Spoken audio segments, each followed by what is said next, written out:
Sveiki, brangūs draugai, su jumis Algimantas Jankevičius ir podcastas 5 minutės.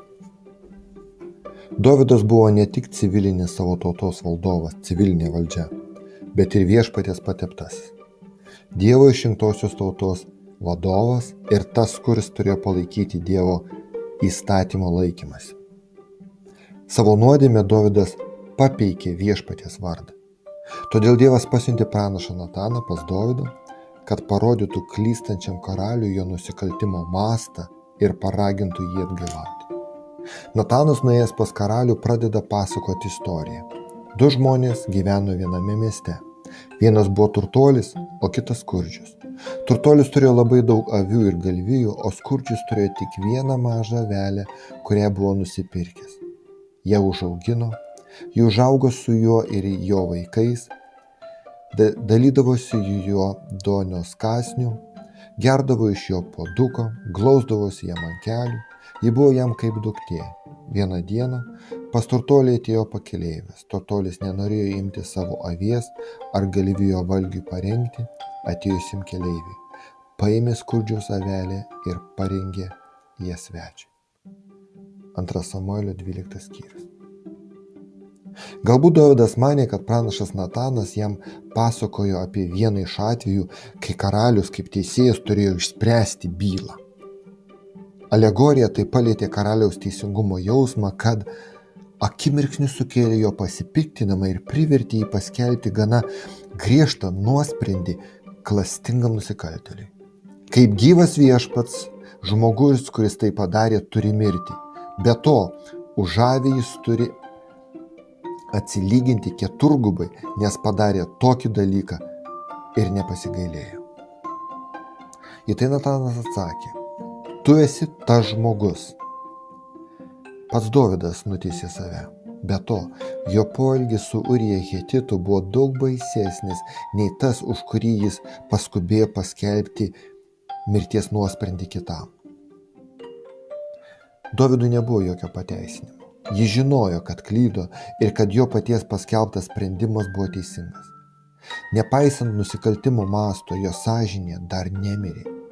Kurį laiką jam pavyko nuslėpti savo nusikaltimą nuo žmonių akių, tačiau jam nepavyko to nuslėpti nuo Dievo. Natano pasakytame palyginime viešpats leido jam pamatyti baisų įvykdytų nusikaltimo pobūdį ir priimti teisingą nuosprendį. Nesvyruojantis palyginimo apie turtuolį ir avelę pritaikymas karaliui vaizduoja šventą Dievo pranašo ištikimybę ir didžiulę drąsą.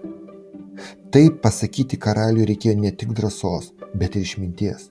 Jei priekaištas nepaliečia karaliaus širdies, tada tai gali sukelti priekaišto išsakytojo mirtį. Natano drąsumas ir netikėtumas išgirsti tokią istoriją sukrėtė Dovydą. Jis atrodo pabudo iš savo nusikaltimo būsenos. Dovydas buvo geras žmogus. Jis visada stengėsi paklusti viešpačiui. Bet jis pasidavė pagundai ir bandydamas nuslėpti savo kaltę vis giliau skendo nuodėmės liūne. Jis buvo apsvaigintas valdžios, klestėjimo ir klastos. Bet dabar jis staiga atėjo į protą. Nusidėjau viešpačiui, sako Dovydas.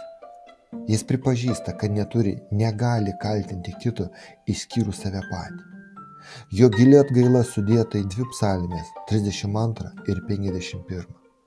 Apsvarstykime šios žodžius kupimus vilties. Kol tylėjau, mano kaulai nyko nuo mano nuolatinių dejonių, nes dieną, naktį mane slėgė tavo ranka. Mano jėgos išseko lyg nuo vasaros karščių. Tada išpažinau tau savo nuodėmę, nebeslėpiau savo kaltės. Tariau, išpažinsiu savo nusikaltimus viešpačiui. 32 psalmė. Pasigailėk manęs, Dieve, iš savo gerumo, iš savo begalinio gailestingumo sunaikink mano maištingus darbus. Kaskart nuplauk mano kaltę, apvalyk mane nuo mano nuodėmės. Apvalyk mane izopu ir būsiu švarus, nuplauk mane ir būsiu baltesnis už sniegą. Nugręžk savo veidą nuo mano nuodėmių ir panaikink visas mano kaltes. Sukurk man tyrą širdį, Dieve, ir atnaujink manyje ištikimą dvasią. Nevaryk manęs nuo savo artumo, Nenuimk nuo mane savo dvasios šventos. Leis man vėl džiaugtis tavo išganimu. Te palaiko mane dvasia. Tik auka Dievui susigraudinusi dvasia. Tu, Dieve, nepaniekinsi širdies susigraudinusios ir atgailaujančios. 51 psalmė. Su jumis buvo 5 minutės ir Algimantas Jankevičius.